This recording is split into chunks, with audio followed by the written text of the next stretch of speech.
Étant la droite réclamait la démission de Gérard Collomb depuis le début de l'affaire Benalla. Au moins là, vous êtes satisfait, non? Non, vous remarquez que je ne l'ai pas demandé, moi. Non, vous avez des propos un peu plus modérés. Oui. Je ne l'ai pas demandé, mais on se trouvait dans une situation absolument inédite. Voilà. Et l'histoire qui se termine comme un vaudeville, voilà, c'est la démission et c'est la nomination d'un successeur. Et donc le départ de Gérard Collomb ne vous attriste pas spécialement?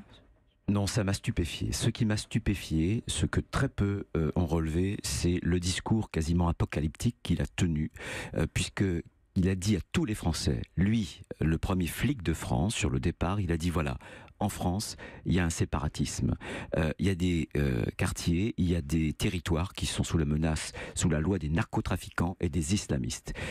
Aujourd'hui, les Français vivent côte à côte. Demain, ils pourraient vivre face à face. Ça veut dire que, comme s'il annonçait une guerre civile. Ça veut dire que il faut rétablir l'autorité de l'État. J'ai des propositions moi à faire. Je pense qu'il faut reconquérir rue par rue, territoire par territoire. J'ai fait dans le cadre de Force républicaine un certain nombre de propositions pour concentrer sur des quartiers à reconquérir, des moyens policiers, judiciaires, y compris sociaux. Si on ne le fait pas, la République, en réalité, perdra et reculera. Nous avons déjà trop reculé. Vous pensez qu'il y a un risque de guerre civile?